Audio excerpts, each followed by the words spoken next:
Hello friends, मेरा नाम प्रीति है और आपका बहुत बहुत स्वागत है आपके इस यूट्यूब चैनल पर जिसका नाम है लेट्स ब्रेक इट। यहाँ हम एनटीयूजीसी नेट पेपर 1 की तैयारी करते हैं हिंदी में।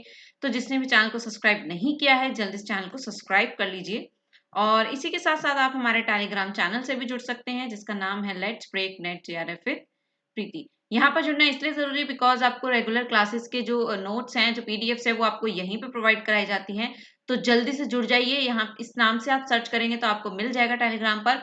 फिर भी अगर नहीं मिलता है तो मैं वीडियो के डिस्क्रिप्शन बॉक्स में आपको क्या इसका लिंक दे दूंगी, वहां से आप जुड़ सकते हैं। तो जल्दी से जुड़ जाइए। और आज का हमारा टॉपिक क्या है? कम्युनिकेशन हम कर रहे थे। कम्युनिकेशन में हमने कंप्लीट थ्योरी उसकी कर ली है, कौन सा इसमें कर लिया उसको अच्छे से समझ लिया है। उसके बाद हमने इसका पार्ट 1 क्वेश्चन आंसर सीरीज इसकी चल रही है।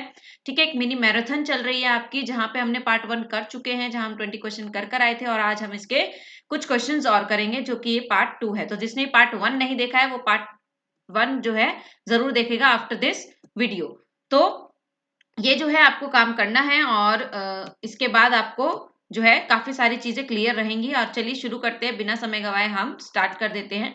तो पहला क्वेश्चन क्या है आपका? पहला क्वेश्चन है 21 कर रहे हैं, 20 क्वेश्चन ऑलरेडी कर आए हैं पार्ट 1 में। कल्पना कीजिए कि आप एक ऐसी शिक्षा संस्था में हैं जहां लोग समान परिस्थिति के हैं, यानी कि एक ही लेवल पर है। ऐसी स्थिति में संप्रेषण की कौन सी पद्धति सबसे अधिक उपयुक्त है और प्राय इस प्रसंग में काम में लाई जाती है? देखिए, जब सेम लेवल पर जब सेम लेवल पर लोग काम कर रहे होते हैं, हमने किया था, आपको याद होगा कि हमने इसके संबंध के आधार पर वर्गीकरण किया था इसमें इसका कि किस तरीके से जो है बॉस जब एक एम्प्लॉय से बात करेगा, एक एम्प्लॉय अपने बॉस से बात करेगा, जब एक ही लेवल में जो एम्प्लॉयज आपस में बात करेंगे तो कौन सा कन्वर्सेशन होगा, वो कौन सा संप्रेषण होगा। तो आपको वही बताना है, क्षैतिज संप्रेषण, ऊर्ध्वर संप्रेषण, कोऑपरेटिव संप्रेषण या फिर प्रति संप्रेषण। तो चारों में से क्या ऑप्शन है? फटाफट से लिखकर बताइए, जल्दी से अपना आंसर दीजिए मैसेज में। और इसका आंसर है आपका ए ऑप्शन, क्षैतिज संप्रेषण। क्या है? क्षैतिज संप्रेषण, यानी कि इसको समतलीय भी बोल सकते हैं, यानी कि हॉरिजॉन्टल। इस तरीके का जो है ये सेम लेवल, हॉरिजॉन्टल यानी कि सेम लेवल पर जब बातचीत करते हैं तो कौन सा संप्रेषण का प्रयोग किया जाता है? क्षैतिज संप्रेषण का प्रयोग ही किया जाता है। क्लियर? आगे बढ़ते हैं। अगला प्रश्न है, आई होप सबने किया होगा अटेम्प्ट किया, और जिसका गलत हुआ है वो इसको क्या करेगा, एक बार फिर से हमारी ऑलरेडी हमने ये कर लिया है। जिसका आंसर गलत आया है तो वो जरूर उसको, जो हमने थ्योरी की है उसको जरूर देखें। चलिए, प्रश्न संख्या 22, प्रभावी संप्रेषण में अवरोधक क्या है जो उसे रोकता है, अवरोध करता है? चार ऑप्शन है आपके पास, नीति प्रवचन, निर्णय परक होना और सांत्वना प्रदायी टिप्पणी देना। और इसके अलावा मैं बात करूं सारांश संवाद सारांश और आत्म समीक्षा। सरल शब्दों का प्रयोग, तीसरा ऑप्शन है सरल शब्दों का प्रयोग, शांत प्रतिक्रिया और रक्षात्मक अभिवृत्ति। व्यक्तिक कथन, ऑप्शन डी है हमारा, व्यक्तिक कथन, नजर मिलाना और सरल वर्णन। तो चार ऑप्शन है आपके पास। क्या आपको, देखिए, ऑड वन आउट से हमारे क्वेश्चन ज्यादा जल्दी से पिकअप होते हैं, ज्यादा जल्दी हम आंसर को जो है समझ पाते हैं। तो यहाँ पर देखिए, पहला ही ऑप्शन, नीति प्रवचन देने से क्या होगा? क्या प्रभावी संप्रेषण होगा? सामने वाला आपकी बात को इंटरेस्ट से सुनेगा ही नहीं। निर्णायक होना, निर्णय परक होना, मतलब कि अपनी बात पर अड़े रहना, ऐसा कुछ।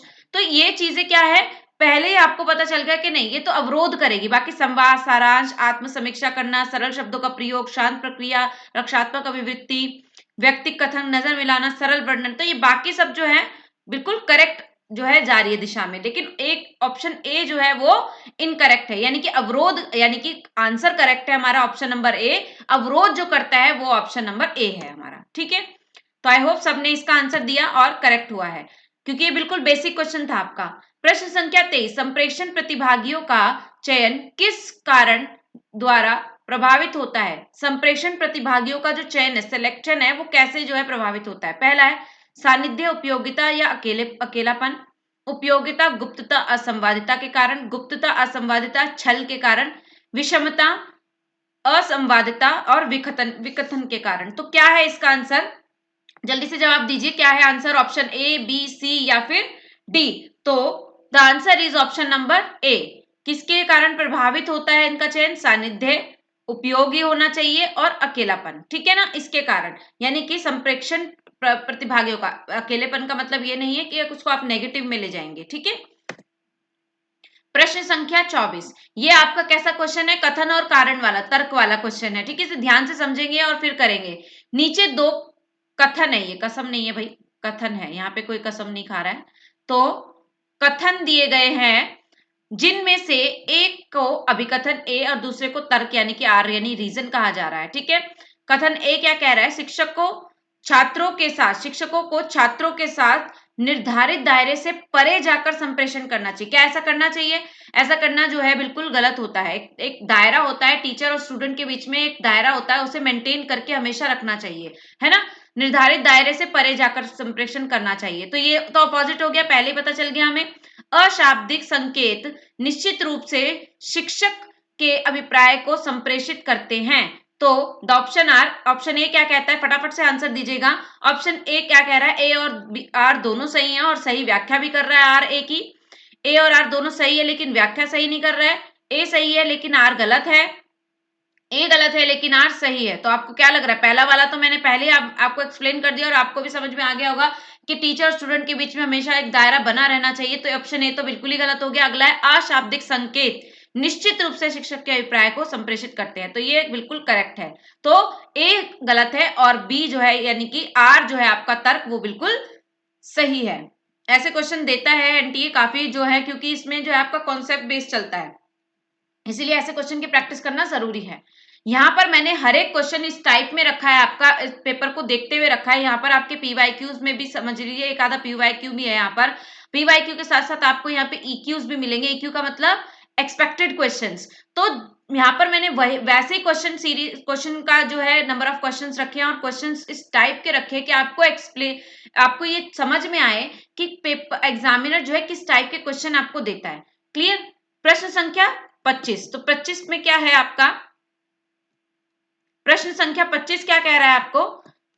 निम्नलिखित में से कौन सा संप्रेषण चैनल का उदाहरण है? चैनल हम पढ़ा है, चैनल किसे कहते हैं आपको पता है? चैनल क्या है? चैनल क्या होते हैं? माध्यम। ठीक है ना, तो अब तो मैंने बता ही दिया है और इससे ज्यादा क्या होगा? फटाफट से आंसर दीजिए। Option A B C D यानी शोर संदर्भ, प्रत्यक्ष वार्तालाप या फिर प्रतिपुष्टि। क्या होना चाहिए इसका आंसर?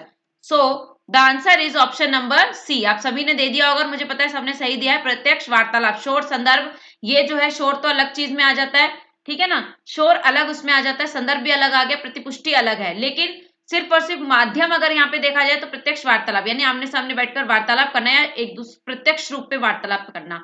माध्यम क्या होता है आपका कि जिसके थ्रू आप मैसेज पहुंचा रहे हैं, चाहे वो मैसेज हो, फोन कॉल हो या मेल करके हो, तो ये चैनल्स होते हैं। ठीक है, चैनल बोला जाता है, संप्रेषण में हमने किया था। ठीक है, आगे देखते हैं।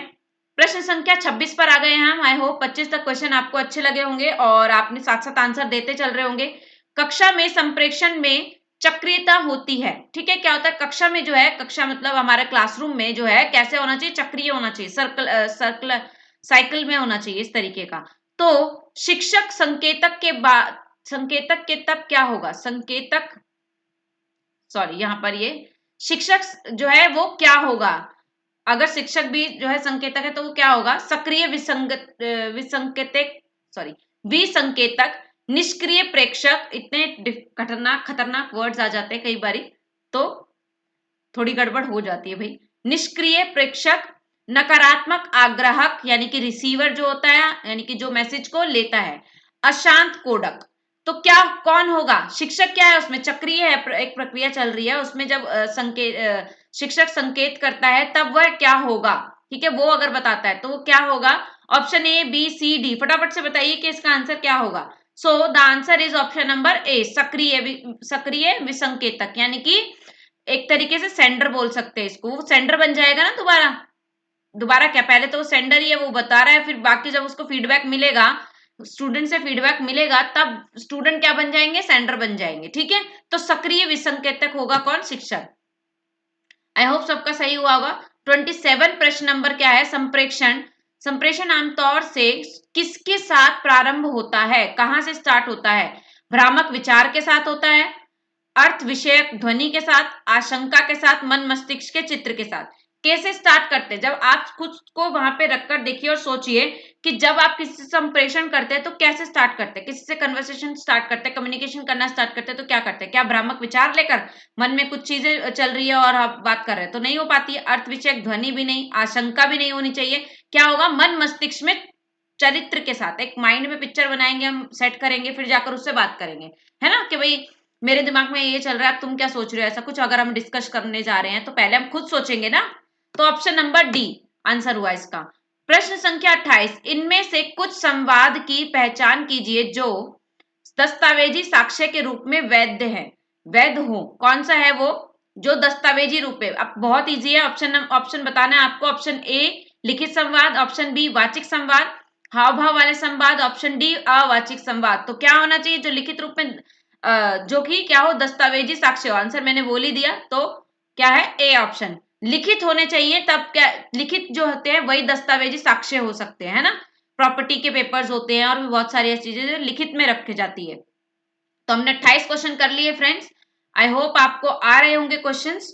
29, प्रश्न संख्या 29, निम्नलिखित में से एक तरफा संप्रेषण प्रक्रिया के सही क्रम की पहचान कीजिए।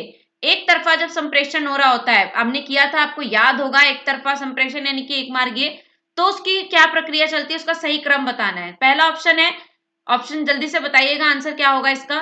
प्रेषक, विकोडन, संदेश, माध्यम, संकेतन, प्राप्तकर्ता। प्रेषक, संकेतन, संदेश, माध्यम, विकोडन, प्राप्तकर्ता। प्राप्तकर्ता, संकेतन, संदेश, ये ऑप्शन आपके सामने ही है, देख लीजिए। बहुत बार बार पढ़ने से तो थोड़ा आपको कंफ्यूजन भी हो सकता है, आराम से देख लीजिए इसे। क्या होना चाहिए इसका आंसर। देखिए, सबसे पहले प्रेक्षक होता है, तो option number B. I hope आपने आंसर दे दिया होगा। ऑप्शन बी, प्रेक्षक यानी कि सेंडर, वो क्या करता है, संकेतन करता है, दिमाग में सेट करता है कि क्या चीज है, फिर संकेत बनाता, संदेश बनाता है, और उसे माध्यम से, अपना माध्यम देखता है कि मुझे कैसे जो है अपना संदेश दूसरे को पहुंचाना है। फिर उसका विकोडन करता है कौन, रिसीवर, प्राप्त करता, वो उसके पास जाता है, विकोड कर, मतलब एक कोड के साथ जाता है वो प्राप्तकर्ता के पास, ठीक है। फिर वो उसका क्या करता है, उसको डी कोड कर देता है और फिर क्या देता है, अपनी प्रतिपुष्टि। इसके आगे का क्या हो सकता है, प्रतिपुष्टि हो सकता है। तो option number B is the correct answer. I hope सबका सही होगा। प्रश्न संख्या 30, निम्नलिखित में से कौन प्रतिपुष्टि को स्पष्ट करता है। प्रतिपुष्टि क्या है, फीडबैक। केवल गैर मौखिक संप्रेषण, पर्यावरण शोर, प्राप्तकर्ता की मौखिक और गैर मौखिक अनुक्रिया, केवल मौखिक संप्रेषण। तो क्या चीज है जो क्या करती है आपके, क्या है, मतलब प्रतिपुष्टि को एक्सप्लेन क्या कर रहा है। Option A, option B, option C, F, option number D. So the answer is option number C. प्राप्तकर्ता की मौखिक और गैर मौखिक अनुक्रिया ही क्या है, या तो वो मौखिक, या तो बोलकर बताएगा, लिखकर और भी तरीके से बता सकता है, संकेतों के माध्यम से। तो गैर मौखिक अनुक्रिया ही क्या है, प्रतिपुष्टि है, फीडबैक है। जैसे मैं बोलती हूँ आपको हर बार मैसेज, हर बार क्या बोलती हूँ मैं आपको वीडियो में कि आप क्या किया कीजिए, मुझे अपने मैसेज, अपने कमेंट के थ्रू, अपने टेलीग्राम पर मैसेज के थ्रू बताइएगा कि आपको कैसी लगी क्लास, कैसा समझ में आया, नहीं आया। तो ये चीजें क्या है, ये फीडबैक है। फीडबैक मिलना बहुत जरूरी है। मैं बार बार एक ही चीज बोलती हूँ आपको कि जब तक आपका फीडबैक नहीं मिलता है तब तक मुझे समझ में नहीं आता कि आगे चीजें कैसी चल रही है। क्या मैं आपको जो दे पा रही हूँ, दे रही हूँ, जो आपको जो भी चीजें आपको यहाँ पर प्रोवाइड कराई जा रही है, वो चीजें कितनी सही डायरेक्शन में है। तो ये चीजें कौन, ये कौन बताता है, मैं सेंडर हूं यहाँ पर और आप रिसीवर हैं, ऐसे समझिए, ठीक है। मैं सेंडर हूं, आप रिसीवर है, और मैंने आप तक अपनी संकेत बनाए, फिर संदेश, फिर माध्यम क्या चुना, ये ऑनलाइन प्लेटफॉर्म यूट्यूब, है ना। फिर आप तक वो गया और आपने, आप उसकी प्रतिपुष्टि, तो तभी वो कंप्लीट माना जाएगा, ठीक है। तो जरूर मुझे अपने मैसेज और कमेंट के थ्रू बताइए कि कैसे लगे आपको क्वेश्चंस, और आपके कितने क्वेश्चंस करेक्ट हुए हैं। तो आज के लिए हम 10 क्वेश्चन ही करेंगे, आज का जो है इतना ही है। 10 क्वेश्चन, आई होप आपने 10 के 10 क्वेश्चन अच्छे से किए होंगे। जिसने भी, खुद को एनालाइज कीजिए कि आपका कितना जो है गलत हुआ है और आप कहाँ कहाँ आपको काम करना है, ठीक है। क्वेश्चन आंसर या प्रैक्टिस वही, उसी के लिए होती है कि आप खुद को एनालाइज कर सके, आप कहाँ तक आपको काम करना है, कौन सा टॉपिक आपका वीक है। तो चलिए, यही था आज के लिए। आई होप सबको अच्छी लगी हुई क्लास, और अच्छी लगी तो इसे लाइक, शेयर और सब्सक्राइब कराइए अपने दोस्तों के साथ। चैनल को जरूर लाइक कीजिए, और शुरुआत में ही लाइक किया कीजिए, भूलिएगा मत लाइक करना। लाइक क्या है, उससे बूस्ट, मुझे बहुत बूस्ट होता है कि आप जो है आपको समझ में आ रहा है, पसंद आ रही है वीडियोस। तो जरूर इसे लाइक कीजिए और चैनल को सब्सक्राइब कराइए अपने दोस्तों के साथ, ठीक है। बहुत जो है इस वक्त पे कुछ खास एक्टिविटी हो नहीं रही है, मुझे नहीं लग रहा कि आप लोग शेयर कर रहे हैं, और ये टाइम है, this is the peak time, क्योंकि आपका एग्जाम बहुत पास है और सबको जरूरत है, जिन जिसको जरूरत है उस तक की क्लास पहुंचनी चाहिए। क्यों? क्योंकि ये क्लास बनी ही इसलिए है। ठीक है, तो जरूर आई होप कि आप ऐसा करेंगे और जल्दी से जल्दी जो है हमारी क्लास को जो है फटाफट से उस ऊंचाइयों तक पहुंचा देंगे जहां तक इसे पहुंचना चाहिए। चलिए तो एंड करते हैं क्लास को। Thank you so much and take care.